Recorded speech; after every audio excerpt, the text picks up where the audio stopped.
Good morning મિત્રો. હા જો મસ્ત રોજના રૂટીન પ્રમાણે આપણે કામે ચાલી નીકળીએ છીએ અને સવારના 8:30 વાગે છે. મિત્રો આગળ જે મેં તમને ઘર બતાવ્યો તો બંગલો આજે તૂટી રહ્યો છે. જો લગભગ 100 વર્ષ તો જૂનો હશે જે આજે તૂટી રહ્યો છે.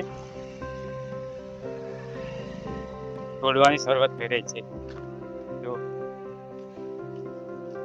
હવે આ જગ્યાએ તે ઘર જોવા નહીં મળે તો ફરીથી આજે હું કેચઅપ કરું છું. ક્યારેક જોવા થાય કે આ રીતે એક ઘર હતું માહિલદારનું, તો એક યાદગાર ક્ષણ બની ગઈ. આગળ મેં વિડીયોમાં બતાવ્યું. એવું થાય ને મિત્રો, નવા બ્લોગ બનાવવાનું તમે તે શરૂઆતમાં થાય કે હું બ્લોગમાં કંઈક બોલું, પણ જ્યારે તમે વિડીયોની સામે આવો ને કેમેરો આમ પકડીને, એટલે એવું થાય કે શું બોલવું એમ કંઈ યાદ ના આવે. અને શરૂઆતમાં એવું થાય ચાલો હું બ્લોગ બનાવવાની શરૂઆત કરી દઉં, પણ હાથમાં જે રીતે આમ મેં મોબાઈલ કેમેરા સામે આવે ને ફેસ, એટલે બધું બોલવાનું ભૂલી જવાય, શું બોલવાય એવું થાય. તો મળીએ બ્લોગમાં આગળ. અત્યારે જોબનો ટાઈમ થઈ ગયો છે, અમારે જે કામ કરવું છે નજીક આવી ગયું છે. પછી મળીએ. બાળક રમે છે સાયકલ પર, બબો વગાડે. હા હા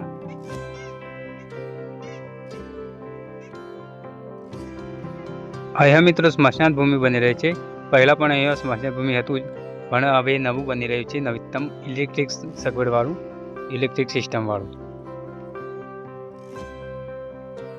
સરસ મજાની બ્લેક કલરની આવી કાળી ખજૂર થયા છે, અને આપણે જે લાવ્યા છે તે આ રીતની લાલ ખજૂર છે.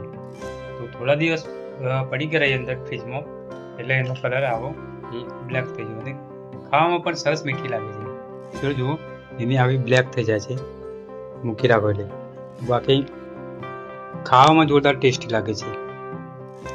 એકદમ જ્યુસી થઈ ગઈ, જેમ આપણે દુકાનમાંથી લાવીએ ને એ રીતે ખૂબ સરસ. રાત્રિનો સમય છે મિત્રો, રાતના 9 વાગ્યા છે અને તમે જોઈ શકો છો વરસાદ કેટલો આવી રહ્યો છે.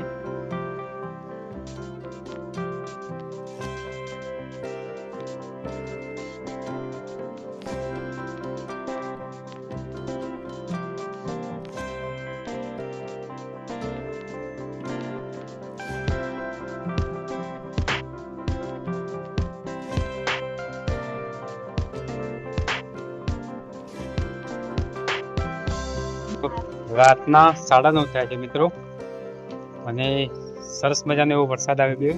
વરસાદનો ત્રીજો રાઉન્ડ છે આ, તો અઠવાડિયે વરસાદ આવો પડતો રહે છે. ત્રીજો વરસાદ છે અને જો સરસ મજાનું વાતાવરણ મસ્ત થઈ ગયું છે, ઠંડુ ઠંડુ. હમણાં જ વરસાદ બંધ થયો, હજી થોડુંક ચાલુ છે એવું.